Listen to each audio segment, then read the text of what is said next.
Hey, Nerd Herd, Dynasty Nerds back again, kicking off our annual rookie breakdown, starting with the quarterback class. We are here to make sure you're going to be in the best position possible come your Dynasty rookie draft to have all the knowledge possible to be making the best decision for your Dynasty fantasy football team. This is what we do best. It's break down the rookies, give you our insights on them, let you know how you feel. We're going to be talking about quarterbacks today, kicking off the show. We're going to start with Trevor Lawrence. My new favorite, Zach Wilson. And maybe a little bit of Mac Jones. Who? Mac Jones. Let's get into it.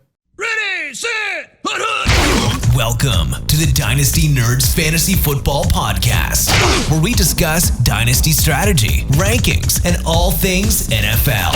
So get ready to geek out on fantasy football with your host, Rich Dotson. And welcome to the Dynasty Nerds Fantasy Football Podcast. I am your host, Rich Dotson. I am Matt O'Hara. And I'm Garrett Price. And we are here to kick off our 2021 rookie breakdown, starting with the quarterback class. Here to do what we do best, and that is to give you the most information on every rookie coming out that is Dynasty Fantasy Football relevant. Again, we don't care about how good they're going to do for the NFL team. All we care about is how good they're going to do for your Dynasty team. And listen, there's no NFL Combine this year. There's not a lot of information out there, but don't worry, don't fret. Just like we do every year, we have got you covered. We're going to sift through it, man. Sifty. Yeah, we're going to sift through. We're rakes. Yes. Yeah. Absolutely. Yeah. We're going to rake through. Wow. We're going to rake that yard. Yeah, look at us. We're I gonna don't get to that. rake It's my clean yard. numbers. I blow my yard. Oh, all right. I'm a very generous yard owner. Yes, you are. Yes, I am. Yes, you are. Yeah, I use a big backpack. Oh, Yeah. How does that work out? Well, the yard likes it when it gets done. I'm sure it does. After I get done blowing my yard, it just has a cigarette. I have one of those. I have one of those handheld blowers, but my forearm starts to burn after a while. You know. You ever try maybe some lubricant? I guess. Probably That's arm burner. enough talk about blowing. All right. Okay. All right. Let's get into quarterbacks then, shall we? Let's do it. So, Matt, let's kick it off with somebody who is being considered a generational talent, a once every decade kind of talent. Some may say we haven't seen a quarterback come out this good since Andrew Luck. Matt, who are we talking about? Is it Andy Dalton? It is not Andy Dalton. So we're going to go into Trevor Lawrence, obviously a quarterback out of Clemson, 6'6", anywhere from 213 to 230 pounds is the weight I'm getting from him. But obviously all world type of guy. We all know most of the thing. He was 8th last year in the nation in passing, and that was despite the fact I think he missed 1 or 2 games last year with an injury. What else can you say about a guy? You're so flustered. I know, he's so good. You're like, so I'm good. going to slap myself in the knee. He's a generational talent. That's all you got to say. He is somebody that has only lost 2 games in college. He's somebody who's 86-4 since high school. He's somebody that came in as a freshman, went undefeated, and won a national championship for Clemson. He's that good. When you're talking about a guy of Trevor Lawrence stature, you mentioned 6'6", 213 to 230 pounds, who moves exceptionally well. This is a guy that has very rare athletics ability for his size. He has a very good arm. He has very good pocket presence. He can move out. He can use his feet. He's not just a pocket passer. Elite size, athleticism, everything you want from a quarterback. Somebody who could put the ball anywhere that he needs to put it on the field. When he has to make the deep pass, he's going to put the ball where he wants to put it. On the short passes, he puts the ball exactly where it needs to be. And what I mean by that is he hits that wide receiver, so that wide receiver is never stopping in motion, and he is going. So he is somebody that's going to make everybody around him better. Yep. It's a reason to be excited about guys like DJ Shark, right?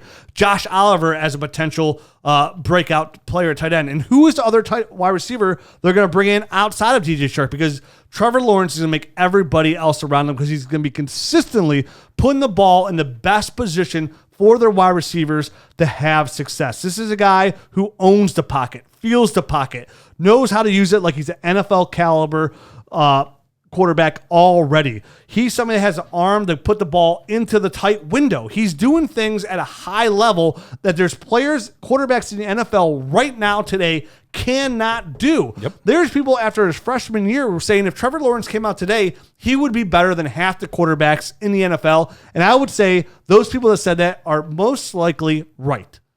Yeah, and that was probably not even generous enough. Like he could be better than that. we're talking about a kid that was basically breaking 24/7 Sports. That's the service that ranks high school players coming into college. He basically broke it. His numbers were so good, they didn't even know what to do with him. He was one of the highest rated players they've ever seen. One of the things that I really love is the arm strength that he still has on the move and the ability to still be able to be very accurate. He can run all the scheduled plays, but he can also run the off-scheduled plays as well, and on the move still put it right where he wants it, deep down the field. We're talking about across the field throws that you shouldn't be able to do in college. That it's just not normal for a player to be able to do that. His skill set is phenomenal. His leadership is phenomenal. We're talking about a guy that had no off the field issues. Everybody's glowing. I mean, the kind of guy that you want to date your sister. Like, there's really not too. I do have a couple like small nitpicky things, but that's exactly what it is. It's just being very nitpicky. You can make the argument that he's even better of a prospect than Andrew Luck was. I would argue he's a better prospect than Andrew Luck. And again, you're nitpicking. And you're nitpicking about a guy who's going to get better as he gets in the NFL. Yeah. I mean, you could say that some of the flaws was when he got pressured. That was going to be versus high level defenses that we saw versus LSU and Ohio State. He only completed 51% of his passes, right? When things got a little bit off script for him, he felt the pressure, didn't feel the pressure. He had to get out there, got a little confused by the defenses. Then his accuracy is a little bit off. But he will grow. That's part of the growth of a young quarterback. He did so much to outweigh that little discrepancy that there's nothing to worry about here. I mean, obviously, Clemson has a lot of success from a wide receiver standpoint. So he did have a lot of good targets to throw to, but he still attacks all levels of the field. He's very, very athletic, and he's a sneaky runner. You know what I mean? He's not just one of these guys that's. It's because he's white, isn't it, Matt? That's why it's sneaky. It's just from a quarterback perspective. You don't see guys that are that patient and that follow blocks and almost look like a running back. I mean, he doesn't look like a running back because he's 6'6" and like 213 pounds or 220 or 230. But from a running standpoint, he is a very patient runner and uses his legs really well. So I mean, it's not his best tool, but it's definitely a tool of his. Like a Justin Herbert, a sneaky athletic kind of guy, a guy who accumulated 943 rushing yards in college and 18 rushing touchdowns. So again, when you say athletic, smart, he brings everything to the table. He's not a statue. He's going to get you the rushing yards. He's going to make the right decisions. He's not going to throw interceptions. He's going to get 300 yards on a consistent basis.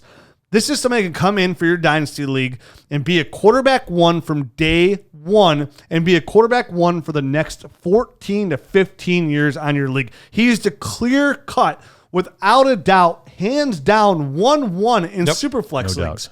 Absolutely. And he's at to the point already, if you're doing a Superflex startup, for example, I'd be real curious where he's going to go, right? Like, it's almost always top 8 from what I've seen. Which is fair. And we've already talked about him and like Justin Herbert. And a lot of people are like, I'll just take Justin Herbert ahead of him because we saw what he can do. And that's fine. And I'm not arguing. I would still just take Trevor Lawrence because, I love what he's done from literally from day one when he stepped on the field. This is, again, he's only lost 4 games in his entire life since high school. That's how talented this guy is and how good he is. And he's somebody like Justin Fields, who came out of Georgia. They grew up within 20 miles apart of each other, and they were both being competitive to be that number one prospect coming out for college football. Again, I love guys, like guys like LeBron, guys who are the number one player at the position. And then do it. Throughout the whole process and live up to hype. And that's the thing with Trevor Lawrence. He's done it from day one, and at no point has he let down his team. Yes, he lost to Ohio State last year and they made the national championship, but it's football. Football is the one game where it's not basketball, LeBron James. One player is not winning you that championship. They will help you get there, help you get to the playoffs, but Aaron Rodgers, one of the best generational quarterbacks we've ever seen, right, in the NFL, won Super Bowl. Yep. Won Super Bowl. Yep. Peyton Manning, one of the best quarterbacks I've ever seen, won 2 Super Bowls. It's a hard thing to do, but Trevor Lawrence is somebody that you can give the football and have run your franchise for the next 10 to 15 years and be very confident that you're going to have a very good football year in and year out. Yeah, the only other negative that I'll add in, just because I haven't heard it said between the two of you guys yet, is he doesn't always take the best care of the football. Sometimes he does, like, just try to gunsling it through and doesn't always do well with that. The ball security on getting sacked, he fumbles fairly often. So That's really and like I said, that's being very nitpicky. Those are things that can be easily fixed at the next level. And I would rather have my quarterback for fantasy football purposes being a gunslinger, a guy that wants to make plays. If I get an extra 3 interceptions over the course of the season because of that, or 5 interceptions over the course of the season, I can live with that. But if I'm going from, trying to evaluate the whole player, that would be the other thing I would say is he doesn't always take the best care of the football. Yeah. And he'll learn that. He's gonna get NFL coaching. He's gonna learn. He's gonna get better. He's gonna have to learn how to play better versus the blitz. Like we said, he's gonna see a little bit more pressure there. I know the Jaguars just franchised Cam Robinson, but Cam Robinson's not that great anyways. Right. But they will build a team around him. This is the franchise. And they got the picks to do it. They sure do. And he's somebody that I would consider taking even in a 1 QB league draft of this talent. I would still consider him a safe pick anywhere from 8 to 12. I would be okay with that in a 1 QB league because he's that good. Because you cannot put a price tag on a player like him that you could put in your lineup, set it from day one, and then, again, never touch that position again. And it offers you so much more freedom throughout your rookie drafts because you're never going to waste a pick on a rookie quarterback again. You're just going to let him fall to you. When there's a good value there, which you'll always find it, a guy like Josh Allen who just falls to you in the 3rd round. And you're like, I don't love everybody. I'm just going to take Josh Allen, right? And at the time of the rookie draft, people are like, oh, okay, in a 1 QB. Now you're sitting here 3 years later like, oh, I got Trevor Lawrence and Josh Allen. Now I got the potential to make a big trade. I was gonna say pick 7 on. So me and you are real close on as value as far as a rookie pick. The one thing I'll fight Garrett about was, I know he's a good guy. I don't think I want him dating my sister with that mustache. There's just something about that mustache that it doesn't sit right. I wouldn't want him dating my sister. That's true. Does he still have that thing? I don't know. He had it during the bowl season. It was terrible. I mean, it was pretty bad. I once grew a mustache. You did. But it was not terrible. It was terrible. I was a fancy bitch. All right. It was terrible. Let's move on, shall we? Let's do it, man. Let's do it. Next prospect. The neck prospect. He's got a neck. He does. Snap your neck. You keep yelling at me like that. It's called Deadly Rich. Yeah. Mm-hmm. All right. Next prospect. Zach Wilson, quarterback, BYU, listed as 6'3", 210 pounds. This is a guy who was 2nd FBS in completion percentage this year. Completed 247 passes out of 336 attempts for 73.5% completion percentage. He was very, very accurate. He was 3rd in college football with 33 touchdowns, and he only had 3 interceptions as well. So he's very accurate, doesn't turn the football over at all. This was a guy who I went into this draft prospect with no... I didn't watch any BYU this year, right? And I heard Zach Wilson's name, and he's come up like Chris Sims is like, he's my QB1. Okay, Chris, I know you've had some good success down the road, but still Trevor Lawrence. But after watching the tape, I came away going, Chris Sims isn't crazy. He's not. I mean, he's maybe for putting him at 1. Yeah. But I came away loving Zach Wilson. I haven't had that much fun watching a rookie quarterback since I watched Baker Mayfield. And he reminds me a lot of Baker Mayfield as well. This was a guy who is just electric. It's like every game you watch is exciting with Zach Wilson. This is a guy who is very well in the pocket. He can manipulate defenders with his eyes already. The way he gets the ball out, he'll get the ball out at any different angle. His arm angles are absolutely beautiful to watch. I mean, there was a play he made that I was watching versus LA Tech in the 2nd quarter, 5 minutes and 17 seconds left. You can watch this in Dynasty Nerds film room where he does a fake handoff, looks to his right, nothing there, spins around, runs left, looking left, stops, plants, looks right away, hits the receiver, dead throw. It was a dime where only the receiver could catch. Initially ruled a touchdown, but then it was reversed to being out to 1, but it could have been a touchdown. And that play right there, to me, defines Zach Wilson. This is a guy who's extremely accurate on the run. Mobile. Zach Wilson's made to be a quarterback in today's NFL, right? I know he looks like he's only 8 years old. He does. I'll give him 12. 12. I showed my wife, I was like, when I was scouting, I was like, look at this guy right here. She's like, yeah? I was like, my son's 11, right? He just turned 11. I was like, if this kid, I was like, don't look at his arms. Look at his face. I was like, if this guy came home with our son, and he's like, this is my friend. You'd be like, oh, okay, yeah, it makes sense. My son's 11. Yeah. That's Zach Wilson. So, but this guy is like, like Baker, he does not care. He's a gunslinger. He is a baller. It's probably one of his biggest flaws is sometimes like sometimes quarterbacks in the NFL, one of the big things these young guys, like a guy like Zach Wilson has to learn how to do is take what's given to you, right? Sometimes it's not the big play. Zach Wilson at BYU was always looking versus the big play. And he had to, BYU's competition wasn't as, as daunting as a guy like Trevor Lawrence. So he can do that. So there's some times there where he'd overextend himself. He's trying to make that big play, and it wouldn't work as much as you want to. But I love that. I love that drive. I love that willingness to go out there and make that big play and throw it into the tight window there.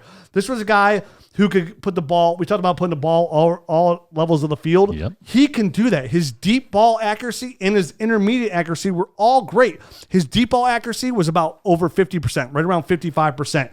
His intermediate short throws were almost at 70% as well. These are all according to PFF. So this is a guy who could put the ball anywhere on the field. His pocket presence was a beautiful thing to see. He could feel the pressure, roll out, but a guy who can move well, his first instinct was never to run, right? We're going to talk about some quarterbacks in his draft where the first read's gone, get a little pressure, their first instinct to run. Not Zach Wilson. He'll get out of the pocket, and it doesn't matter where the defender is. He can change his arm angle and get the ball exactly where it needs to be. And he's also got a very strong arm. This is an athletic quarterback that I absolutely love. I fell in love with him. He's my quarterback 2 in this draft, hands down, in a super flex league. It's Trevor Lawrence, Zach Wilson, no exceptions for me. This is a guy that I can see having success. I love quarterbacks I see. Like, we're going to talk about a guy like Mac Jones. Where's he going to land? That determines a little bit for me. Doesn't matter where Zach Wilson goes to me. I think this kid will have success.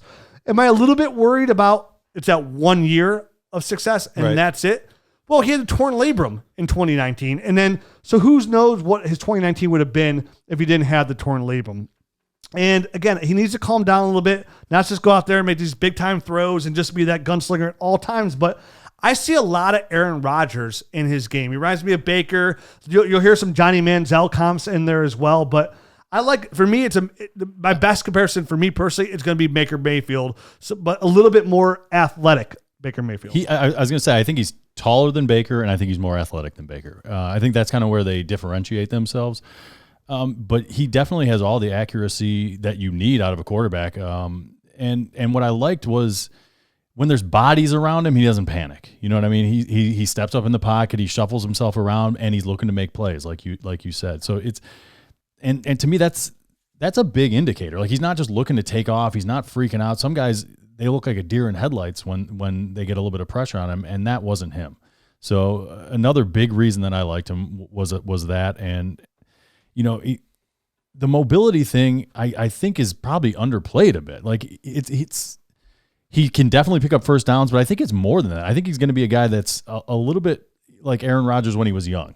He was making plays with his feet and getting you fantasy points with his feet before he kind of figured out the NFL game. So I think it's going to be a nice way for him to transition, is kind of use that mobility, that extra mobility, compared to a guy like Baker Mayfield, who's probably a little bit on the slower side, just to kind of get himself into the groove in the NFL. I think it'll be a nice transition for him. Yeah, I walked away watching Zach Wilson's tape more impressed than I thought I was going to be. And I really enjoy Ditto there as well. Yeah, I really enjoy that, because sometimes you go in with like certain preconceived notions on what you think a player's going to be. But I really, really try hard to go in with a clean slate each time I go in. So that way I'm evaluating just the player, not, all the narratives, all the, whatever. Zach Wilson really, really impressed me. I don't know that I walked away with anything that I was like, this is an elite trait here. I don't know that I walked away with anything like that. However, almost every single trait he has is good to way above average. And that's I think what's going to be really nice for him is there's no real obvious holes in his game. He does everything pretty well. Yeah. He's got good footwork. He's got really good accuracy. I loved how he manipulated the pocket when he was feeling pressure. He manipulated the pocket really well, but was still able to keep his eyes downfield. You would see guys coming in at his knees, coming in at his legs, and he was sidestep, step up in the pocket, he just felt all of that really, really well. So I came away a lot more impressed with Zach Wilson than I thought. Although the one thing I'm surprised, Rich, you laid it out beautifully, but the one thing that I thought for sure I would have heard you say about him is how he brought 2 girls to the prom. What? Hey, he had that Bo Callahan effect, though. He wasn't his team captain, so maybe that's why he's getting all the chicks to prom. 2 girls to prom? 2 girls to prom in high school. Yeah, well, it's probably his babysitters. I do like Zach Wilson, and a little bit of a spoiler, but I'm gonna have a very hard time figuring out quarterbacks 2 through 4 for me. I said the exact same thing when I first walked in Rich's house today to do this. We started right in on Zach Wilson here. As soon as he walks in the door, I'm like, dude, I love Zach Wilson. And I'm like, dude, I like him too. I just don't know where to put him 2, 3, or 4 yet. Like I'm really trying to figure it out. I really like him. There's a lot of tools. It's a great class. It is a great class, and there's some other very talented guys that we're going to talk about here. But I like the fact that he took a big step. Like you said, he tore his labrum last year, and then he dedicated himself in the offseason. He went to the QB 3D. Another former BYU quarterback, John Beck, puts it on. And he was there during COVID lockdown when people are like working out in their garage, like with water jugs and stuff. He's at this like specialized quarterback camp, like 6 days, 6 out of 7 days or something like that, like really grinding and putting in work. And the numbers this year are vastly improved compared to the year before. And he just takes care of the ball so well. 33 touchdowns, only 3 interceptions. He took such a giant leap that it's one of these things. I love the trajectory going forward. And once he gets real NFL coaching, not one of these like just little quarterback camp type of things, he could really take off. Well, I mean, if Zach Wilson lands on the Panthers with Joe Brady and Matt Rule, it would be beautiful. I mean, that is a dream in heaven. DJ Moore's value is skyrockets, right? So you guys you're saying you're having some trouble here with like 2 to 3, and it's fair because if somebody took Justin Fields ahead of him in Superflex, I'm not going, whoa, buddy, what are you doing? But you're sitting here saying there's nothing I really want to critique here flaw-wise. There's things we can critique right now with Justin Fields. Do I think Justin Fields can overcome those? Yes, but I think Justin Fields needs a year or two in the NFL to overcome those. But he needs to get, like, Zach Wilson's already doing what I want Justin Fields to do, I guess the best way to say it. And what I love about Zach Wilson, you said there's nothing elite. What I came away big about Zach Wilson was you mentioned his pocket presence and the way he's able to manipulate the pocket. He uses eyes like he does. There's quarterbacks in the NFL that don't use your eyes as good as Zach Wilson does now, and that is a huge component to playing quarterback to manipulate the defense with your eyes, and he did that consistently. You mentioned kept his eyes downfield, but also kept his eyes where he needed to keep his eyes as well. Wasn't locked in. Well, there's another quarterback we talked about that we might be potential 3. One of my biggest takeaways is like he needs to learn how to use his eyes significantly better.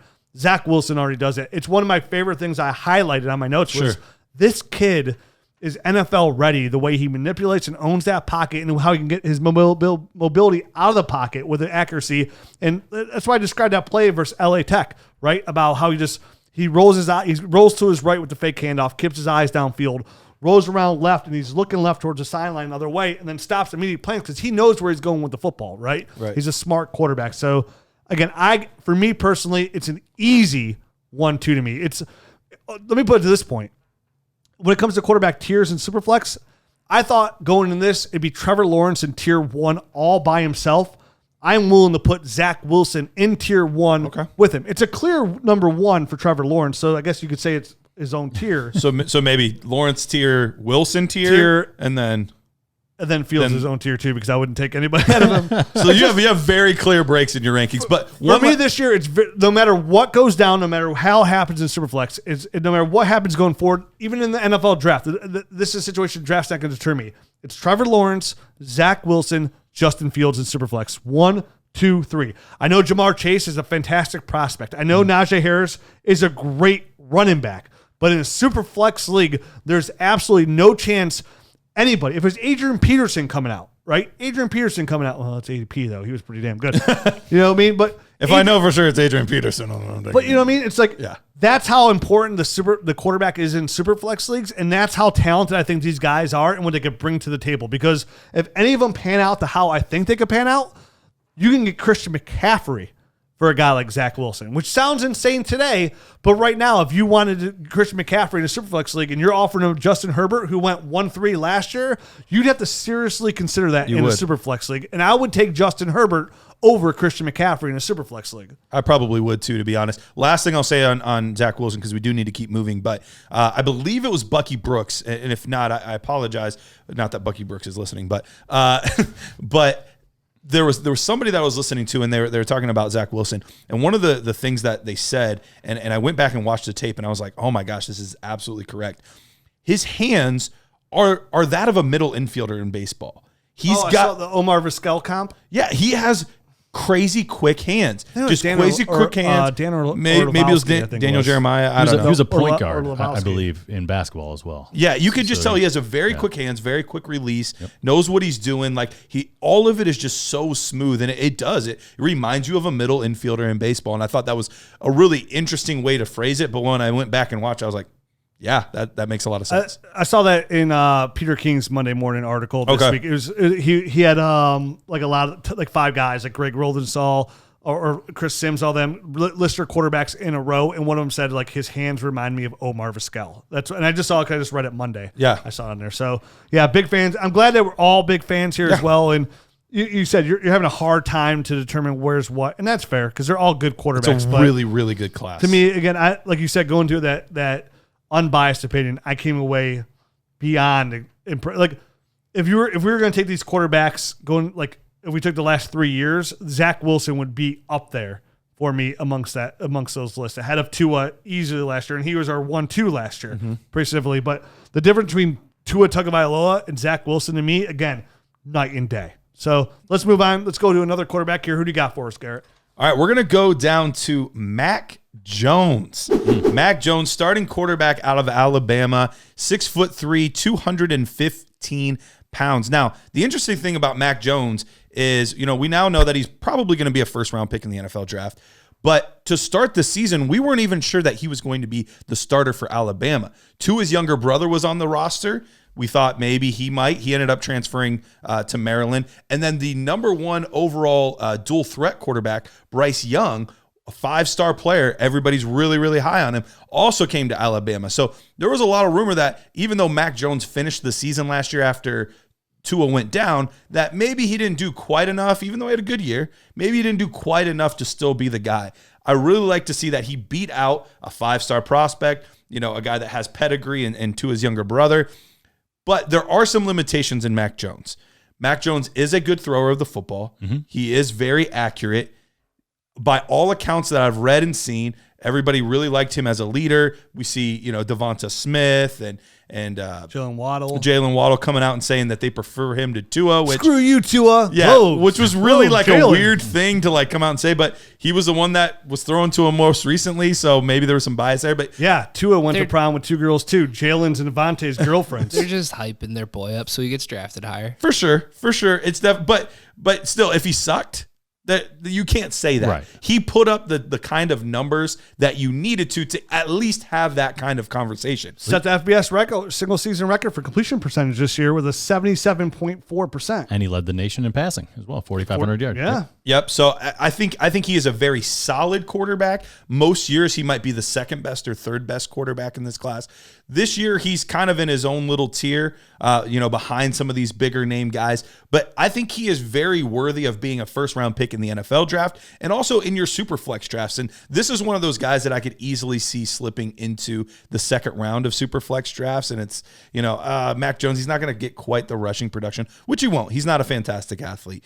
Right. But I think he's going to be a very smart quarterback, a good leader. Jared and I got to see him at the Senior Bowl. He was head and shoulders above, Kellen Mond and Jamie Newman and other guys that are going to be ranked like right behind him. He was head and shoulders above all of those guys. And so I think he's going to be a very good, solid, serviceable quarterback. I don't think he's going to be anything special. I agree with that statement 100%. Like I said like a month ago, it's my average view, and like this guy reminds me of Andy Dalton. And that's not a bad thing because Andy Dalton can be in his prime quarterback 16, middle of the range. And I look at Mac Jones that way because this is a guy who can make all the throws, like you said. He doesn't have the cannon arm. Not the deep arm. He's not Josh Allen or Aaron Rodgers, but he has an arm that's good enough to make those throws. And again, I have some concerns as well. Do I think he's a starting quarterback in the NFL? 100%. Yep. He could be a starter in the NFL. Yep. But it's like there's some things to worry about here. One, playing at Alabama with the weapons that he had. He had a fantastic offensive line, a dynamic running game, 2 of the best receivers in all of college football. 2 guys that will probably be top 15 NFL draft picks. And a Heisman Trophy winner. A Heisman Trophy money. And this is a guy, though, and again, it's like, I mentioned to Matt, like, I would love to see him in Bill Belichick's system, right? Like, he plays as a 21-year-old, 41-year-old Tom Brady, right? If that makes sense. Like, it does make sense in a way. You said Andy Dalton earlier, and I almost see him as a Phillip Rivers type of guy because he's not athletic. He can't move all that well, and he can't get the ball downfield all the way, but he distributes the ball quickly. He gets it out to the guys that make plays, and he has a certain savviness to him. You know what I mean? He can shuffle himself through a crowd and dish off a nice little screen pass, or he just kind of knows where rocking that dad bod too. He's rocking the dad bod. We all know Phillip Rivers has got like 100 kids, so he definitely has a dad bod underneath all those pads. But that's just kind of when I'm looking at him. I know he doesn't have the goofy sidearm, delivery that Phillip Rivers does, but that's who he reminded me most of when I was watching tape. I know you said Andy Dalton, but I could see that. Phillip Rivers is probably a little bit high on the scale for fantasy for a guy. production. That's exactly why I comped him too. Is it Phillip Rivers? Okay. Yeah. I saw Kirk Cousins, but I think fantasy Kirk production Cousins got a way better we're- arm. Yeah, I think you're right. I think he does have a stronger arm, but I think you're going to get a similar like athlete. I think you're going to get similar fantasy production over the course of his career as Andy Dalton, Kirk Cousins, Daniel Jones. Like those kind of guys. That's the range he's probably going to. You're hoping he's quarterback like 16 in a super flex league. That's what gets you, and that's what makes him a first round pick. That potential alone, and I do want to see him because there's times it's like. When I watched Mac Jones, it's like, okay, he's just running. Like, that's why I said Bill Belichick. He's just run that system, which is no fault of his own. You know what I mean? But, like, I want to see, like, how football, like, savvy he is because it seems like he's like a machine in there. Just run that system. He does look really good in that pocket right there, the way he can move and be, the rhythm he has in that pocket is really nice. And he's very accurate with the football, puts it on there, leads his runner. After a lot, when they ran a lot of that Alabama, which you should when you have Jalen Waddle and Devontae Smith. A lot of those dump off lateral things that are going lateral. Well, but that's why I liked what I saw at the Senior Bowl because those guys have like a week and a half, 2 weeks to like learn an offense, and he was running it so much better than everybody else. So that tells me that more than likely he's a quick learner. He can pick things up quickly because I mean he was making checks at the line. He was doing all kinds of stuff. You could tell he grasped it. And he did well with it. And you could tell that. And what helps me with that too is like because he threw his receivers open, right? Like that's a sign of a good quarterback. Like he doesn't put his receivers always in bad spot. He's throwing them and making them open, which is nice. And again, it's hard sometimes for me to differentiate the talent that he has, or it's like from the system. Right, yeah, like who would have? I mean, what's his name? Johnson out of Oklahoma, right? Or Ken Dorsey in Miami. Guys like that, right. that did the same thing. They looked very efficient. Doing that offense that had studs around him back in the day. Johnson had the two bad knees to even get drafted, I don't think, out of Oklahoma. Or it was Oklahoma, right? Heisman winner? Johnson. Are you thinking of White? Are you thinking of... Maybe I am thinking of White. You were thinking of White, yep. Yeah. But there's some things there. I mean, his release isn't overly fast. No. He doesn't have a lot of velocity on his throws. And it's weird. It's like when I'm watching, the one thing I kept telling myself when I was watching him was like, I wonder why Mac Jones doesn't open his stance a little bit more so I could get a little bit more power hip in there. action. Uncork it. Like I went through a game and I after I watched a couple games, like I'm gonna watch this whole game. I'm just gonna watch his feet the entire time this game and see what he does. It's like his feet are they were so narrow. He's got a narrow base then. Yeah, his base was narrow like the whole time. I was like, but if you like open it up a little bit and like get those hips, maybe get a little bit more drive because he didn't have a lot of velocity down there. And he did. But he had good touch on his passes. He always went where he wanted. He would lock into that first play right away. He'd lock into his receiver. His mobility, like you said, is pretty non-existent. It's very it's very limited. Yeah, he's not. I saw a couple scrambles, but yeah, it's not great. Yeah. He reminds me of Phillip Rivers. Enough said. It's fair. Enough said. And like again, he doesn't have that deep, like you said. What reminds you of the Phillip Rivers? He doesn't have that big arm, right? He does not have a big arm. Yep.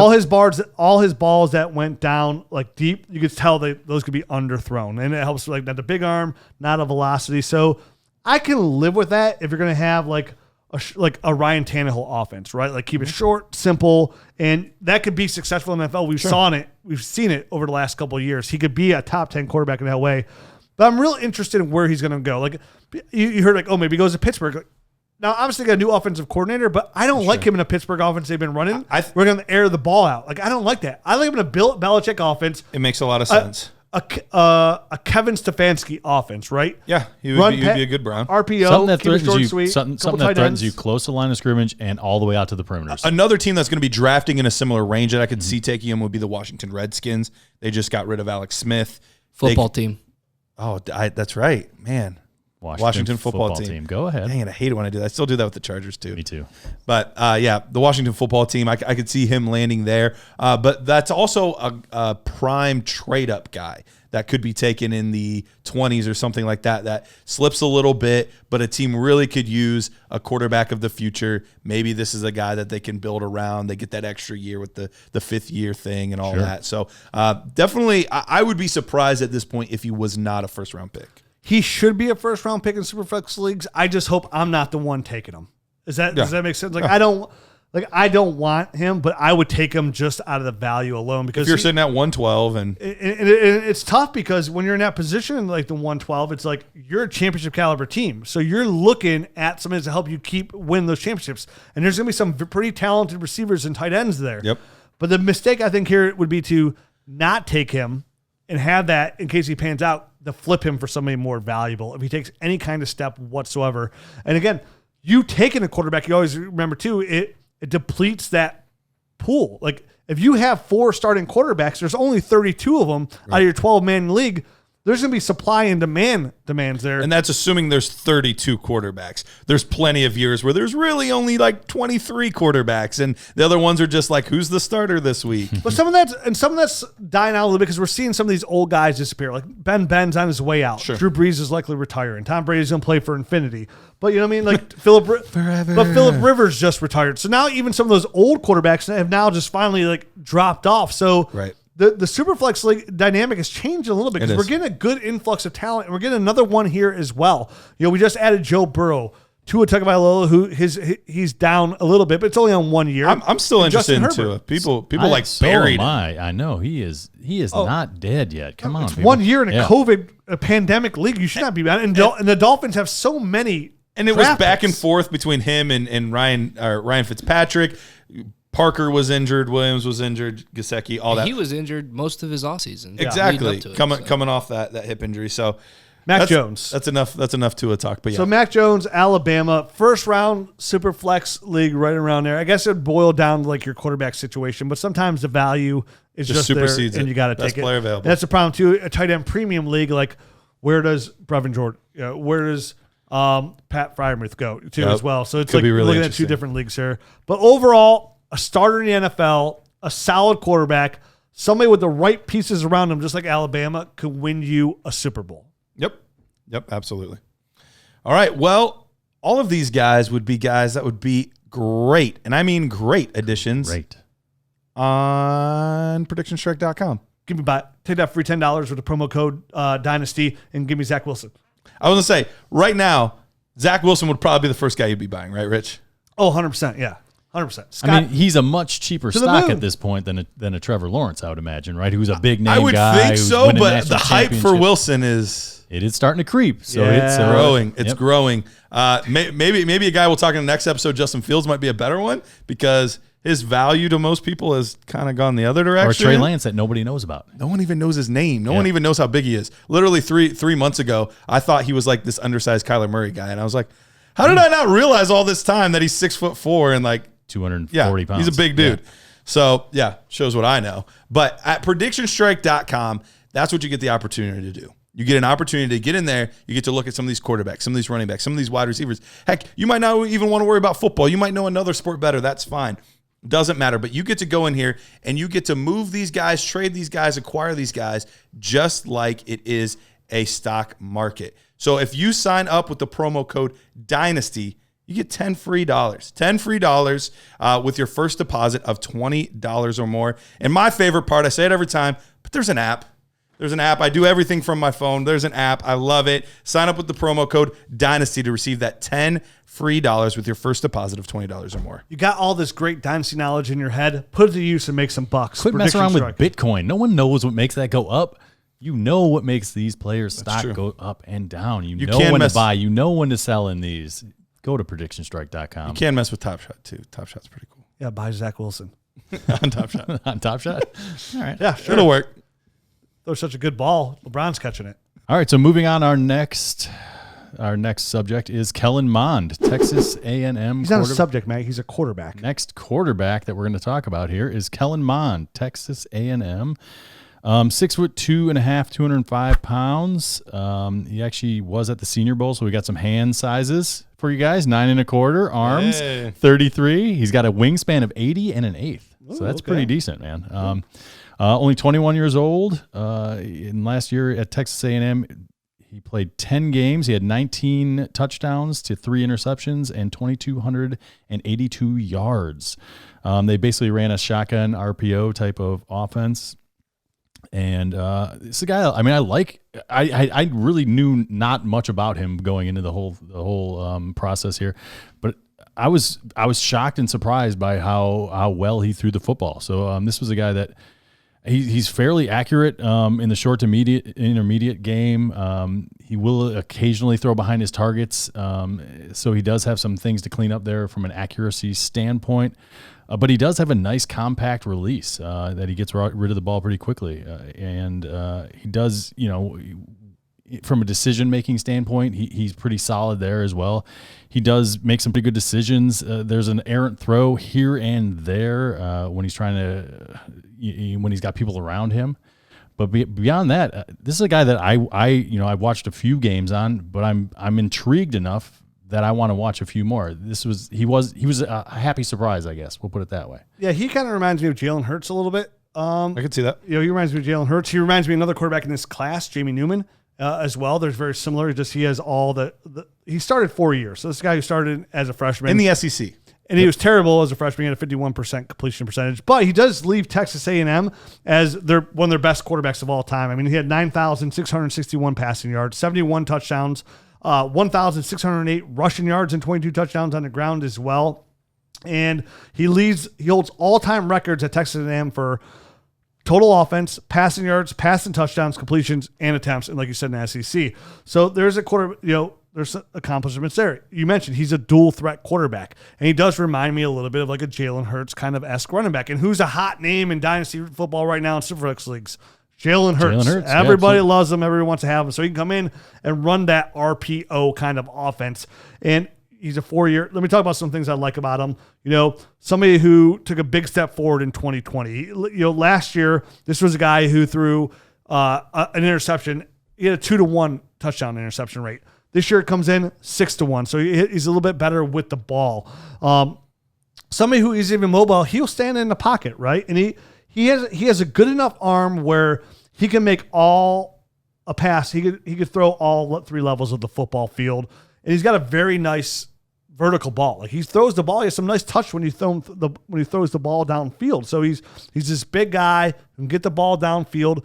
I actually like the way he throws the ball deep a little bit better than Jalen Hurts. Actually, if I had to take somebody's arm that way, I would take him over Jalen Hurts from that aspect of him. I totally agree with you there, because Jalen Hurts, that was the thing I watched last year, and I didn't like his accuracy. I didn't like the football that he threw, and I wasn't sure what to expect from Kellen Mond, but I definitely think he's a more advanced passer going into the NFL than Jalen Hurts was. There's some of the things that worried me. I got some Drew Lock college tape feels from him, right? Like everything's fine when it's working there, but once that pressure comes, it's like everything would fall apart around him. Sometimes he get a little antsy. He wouldn't know where to put his feet. His footwork were all over the place. He didn't know where to throw the football. He's making bad decisions, throwing them, struggling, very inaccurate at times. So there's times there it's like for a 4-year starter in an SEC school, like you would hope he'd come. Like that's something I'd want to see out of a guy like Jamie. Polished. That's something I'd like to see out of Jamie Newman, who started 1 year, right? Like sure. For a guy that's did this for 4 years at Texas A&M, it's like I wish he was a little bit more polished. So it's like, yes, you can go to NFL, yes, he'd be coached up a little bit, but like, what is his ceiling, right? Like he has that potential. Like I could see where, again, he could be a starter. He's got tools. He's got tools, right? He's got the tools to be a starter. He has to make some improvements in some areas. I mean, we are Dynasty fantasy football guys, right? Like. Right. The quarterback's always going to be the hardest for us to talk because there's NFL GMs that get paid millions upon millions of dollars that can't get this right. So like, and we're not privy to the things that are going on between the years. Like that's the biggest thing out of all of this for quarterbacks is how well they can process information, how intelligent they are, how well they handle pressure, like all of that stuff that's between the ears, and we just don't know. It's a hard thing to figure out, the quarterback. It really it's the hardest thing to get there. So I'm nobody coming here and saying, like, well, Kellen Mond's not going to be good in the NFL. I can see the potential. Let me put it that way. I can see the potential. But I look at him more as like an exciting backup. And if he is, it's like more of a short-lived, like Colin Kaepernick-esque kind of player. You know what I mean? Like same thing, like a nice arm, not super accurate at times here, mobile. Same thing's why I don't love Jalen Hurts. You know what I mean? But Jalen Hurts was a proven winner at that level. And for me, Kellen Mond's a nice quarterback, but it's not something I could really get behind, I guess, necessarily. I guess in a super flex league, I'm taking him in this mid to late second round, I guess, on upside, right around there. Probably late second round. And I came away impressed with Kellen Mond more than I thought, because he had a lot of hype after his freshman year, being a true freshman quarterback, actually competing in the SEC, and he didn't do anything amazing, but there was hype there, and he didn't really live up to the hype, but he did get better as each year went. And we see this every 3 to 4 seasons in the NFL, where there's a guy in the third round, the fourth round, that maybe is missing something. Like there's a reason that they're not a first round quarterback, because they're just a hair off on this, or they're not big enough, or they don't have the strong enough arm. Like there's always something, but they have enough tools where they still make it happen. Kirk Cousins was one of those guys. Like Nick Foles type of guy. Nick Foles. I mean, even Russell Wilson and Dak Prescott were also both third-round quarterbacks. So I'm not saying he's becoming one of these players, but this is a guy that I do think has enough athletic ability, has a strong enough arm, has enough accuracy, has enough experience that could he end up being one of those guys that makes it very rarely out of the third round, fourth round. I think he could be one of those guys. I'm not calling it, I'm not predicting it, but if there was somebody in this year's class to do it outside of the first round, he would be the guy that would make sense to me. I just don't know, like for me when I watch him, like I just don't know if he's like one of those players that's like very like, what's the width of a football field? 50 yards? 52, 54, something like that. Like yep. I like Kellen Mond within 20 yards of the field. You know what I mean? Like, that's where I like him. Like I said, the pressure comes at him, things are a little wonky. He's got to go outside the numbers there. Like that's where things start to get real ugly for Kellen Mond. And it's like in today's NFL, you have to have success there, right? You have to be not only to be successful in the NFL, but to have any fantasy football relevance, you have to be successful there. So this is a guy you're going to be patient with, you're going to need time with, and that's what worries about me and him. Like this draft class is so deep. I say, mid-second round. For me, honestly, it's probably back end of the second round. Because that's probably where I would take him to, back end. And even most drafts, you'll probably get him in the beginning of the third. The beginning of the third, because you got to be patient with him. And he does have the upside here, but he falls in that. If I had to bust out the crystal balls right now and predict it, like, will Kellen Mond be a fantasy football relevant quarterback? Odds again, and it's the best thing we go off. Odds are, the answer is no. Well, outside of any first round quarterback, the odds are stacked against him. Right. And I don't think he's going in the first round. But if he does find his way onto the field, he does have that extra added element of getting you rushing yards as well. Yeah. Because he's in 2018 and 2019, he got around 500 yards, and that's in a college season. So I mean, if you extrapolate that and get it to a full 16 games, you're talking 600-700 yards of rushing on top of whatever he's going to get for you passing. So if he does find his way onto the field, he could very well be a pretty decent fantasy asset from that respect. I mean, although it could be one of these shortened things like you were saying. It's Colin Kaepernick. You get a couple of years where he's starting and you cash out. But he might be a nice little lottery ticket there. Yeah, he's somebody I would definitely look to cash out if he got like a short-lived, the hype grew up there. Because again, I mean, the difference between him and Jamie Newman, for me, for example, isn't drastic in my eyes. See, I don't like Jamie Newman at all. I don't like. I'm out on Jamie. Out on Jamie. Yeah. It just they remind me of Chuck. Sure, I can see you know what I mean? Like the way they play. It's again, he just did it for that 1 year.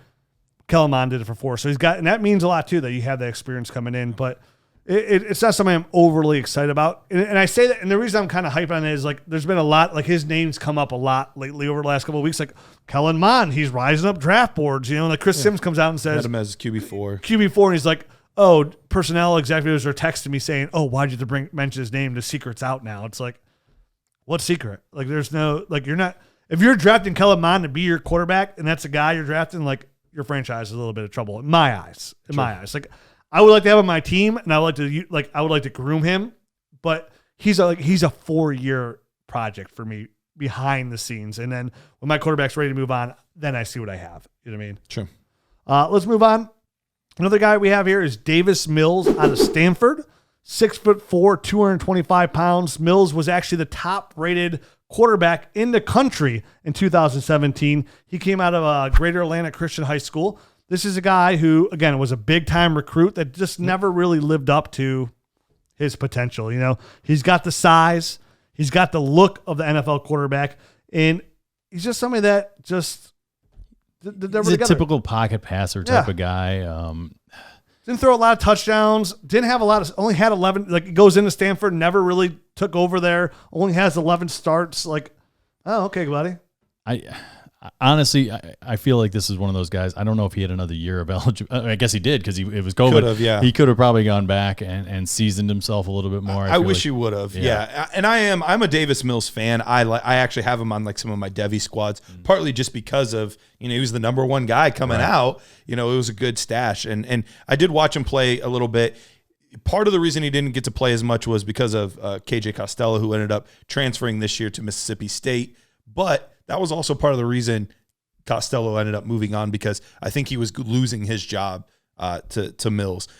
He's got a nice arm. He has a very nice arm, really nice touch on his passes. Like a lot of his passes, right on the spot. He's not rocketing in there super, like just really nice touch on his passes. Clean spiral. Very clean. Very clean. Like there's a lot when we talk about like these toolsy, like late round, like I would be shocked if he goes before the 5th round in the NFL draft. Like if you see Davis Mills like stand there and throw a football, you're like, "Woo, that guy's got some talent." Yeah, look at that. So if I'm throwing a dart though, because that's the point that we're at in here is the dart throw. This is a dart I want to have.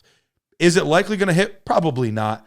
But I think that there's a higher likelihood that a guy from Stanford runs that pro style offense, which pro style is not even necessarily what the pros run anymore. A thing anymore. Right. Yeah. But he runs that pro style. He's got all the physical attributes. He's got the arm. And actually watching him play, he actually ran some option plays. He was a little more athletic than I thought he would be.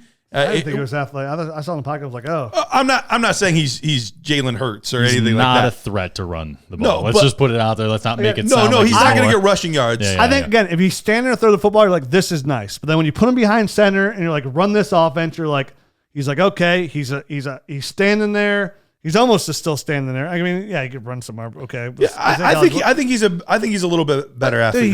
He locks in on his receiver. He's not really that accurate either. Like he doesn't really put the ball where it like should be at a high level. I don't know, man. It's just I thought he was pretty accurate, but yeah, I don't think he had like the craziest strong arm or anything. That's the thing. He doesn't have a really like a cannon or anything. I feel like he's got a pretty good arm. It's actually interesting because it almost like he shifts his weight to his front foot too early. Like I was watching him, like his footwork is kind of funny. I thought he got like flat-footed at times. Yeah, and it's kind of weird. Yeah, Jared, you're gonna have to go back and look at it later and tell me what you think. All right. And I literally wrote that. I was like, he looks okay in his drops. There's something funky going on with it. It is kind of weird. So, like I said, do I think he's going to hit? I'm not necessarily calling that, but this is like the 4th round, 5th round of a super flex startup a dart that I want to have. And the pedigree's there. So, like, again, when you're talking about taking darts, like these are going to, you said it best. These are kind of players you take darts on in a Superflex league in the 4th round because of pedigree alone. And maybe he just needs a new fresh set of coaching eyes on him to, hey, dude, you need to tweak this and this in your drops. And then all of a sudden, maybe he's got a little bit more zip on his passes. Maybe some of his accuracy issues aren't there because he's not sitting flat-footed when he's trying to throw on certain passes. And it sucks that he was in the Pac-2 this year because nobody got a season. Like I think the team that got the most games was like 6 or 5 out of the Pac. Like they got 5, yeah. Yeah, like nobody got to play any games out there. So like that was a kind of a tough break for him. Yeah. You're right. It's a good gamble in a Superflex league. And that's all it is. 4th round. And just to see, and we're going to know more about him where he lands. Like, I would like to talk about him more like when he gets drafted and who drafts him, right? Like, obviously, if he goes to the LA Chargers, like, okay, never mind. You know what I mean? Like, never see ya. See ya never because you're going to be back up for the next or one. Jacksonville pulls the the same situation where it happened. A couple Minnesota with Minnesota or not Minnesota. They did Washington They get Washington. RG3 and then Kirk Cousins. Yeah. Like, but like if they take Trevor Lawrence and then in the 5th round they take Davis. You're like, oh, okay. Well, still, see ya. Yep, You know what I absolutely. mean? So he's got a couple of things working against him. He has to land in a spot that's going to at least have that opportunity, right? To stay on my board personally. For sure. All right. Who's the last guy we're talking about for this episode before we get into the Nerd Herd episode where we talk about the other remaining quarterbacks? Yeah, I don't think we need to spend a ton of time on this guy. Not at all. We do need to mention Feleipe Franks, 6'6", 228, and he played at both Florida and Arkansas. And this is a guy that when he gets off the bus, you're like, man, that's the quarterback. I remember Jared and I at the Senior Bowl, like, he looks good. And by looks good, we literally just meant like how he looks. Like he looks like a quarterback. But as soon as he started throwing the ball, I mean, he's airmailing guys. Yeah. There's some accuracy issues. He played at Florida. He had okay success at times, but really what it came to is Kyle Trask was a significantly better quarterback, and he didn't have a choice but to transfer, and he ended up going to Arkansas. And was it injury or something, though, that opened the door for Trask? Yeah, right? It was like an ankle injury or something like that? Exactly, and Trask just played a lot better than him after that, and he just wasn't getting the job back. So kind of forced his hand to move, but even people at Florida were like, Thank you for transfer. Like, I don't think anybody, like, there was hype around him as a younger player, and he had a good sophomore season. But there's just not enough there, man. I watched very limited tape, and I feel like all his passing yards just came on screens. Yeah. It's like, oh, there you go. All his stats, I'm just adding up, like, oh, there's 5 yards, there's 7 yards. I felt like he held ball too long as well, and didn't make the best decisions. Not mobile, against pressure. Right, yeah. There's just he can throw it really far. It's not going to get to his guy probably. There's a pass rush coming. He's not seeing it coming. He doesn't feel the pressure. I mean, just like a lot of things that like quarterbacks need to be able to do, especially at the NFL level. He's just not there yet. Or he's literally, but he looks good. Yeah. Typical things you hate to see, like staring down your receiver, not throwing your receiver open. It just. I wrote a note that I felt like he would be lucky to be a number 3 quarterback in the NFL. Yep. So I mean, from a fantasy from a fantasy perspective, yeah, we're not that interested. We're not in on this guy. Yep. Yeah. So that's it. All right. Well, that's it. That's our first episode of Rookie Breakdowns with the quarterbacks, and of course, now we're about to break down some more quarterbacks. We're about to talk about Justin Fields, Trey Lance, Kyle Trask. There's more quarterbacks we talk about on the Nerd Herd episode. If you're not a member of the Nerd Herd, this is the perfect time to join. We just added the draft board to the Dynasty GM, so you can see all your rookie draft picks in one spot. The Dynasty GM is a tool that's going to help you navigate your entire Dynasty leagues. It's the best tool in the business, in my opinion. But then, of course, you get the film room. People are like, okay, guys, where are you watching all this tape? You're talking about these players. Where are you watching this tape? The Dynasty Nerds film room, of course. That's where we watch all our tape.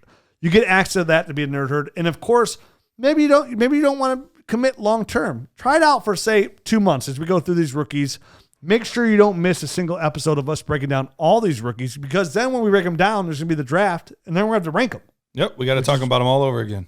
And, of course, you get rankings at DynastyNerds.com, the Dynasty Nerds Film Room, the Dynasty Nerds Nerd Score, the Dynasty GM tool, which is an amazing tool, and that is absolutely free to try, by the way. If you want to try the Dynasty GM, just get to DynastyNerds.com, click on the Dynasty GM, hit that free trial. You get to try for free for 3 days. No gimmicks. No questions asked. You say that 3 times fast. Oh, I can barely say. I can really speak English normally. What are you talking about? So get to DynastyNerds.com. Check it out. This is the perfect time of the year to become a Nerd Herd member today. For the price of a cup of coffee, you will be in the best position possible come your rookie draft day to dominate your rookie draft day. Get to DynastyNerds.com. Check it out today.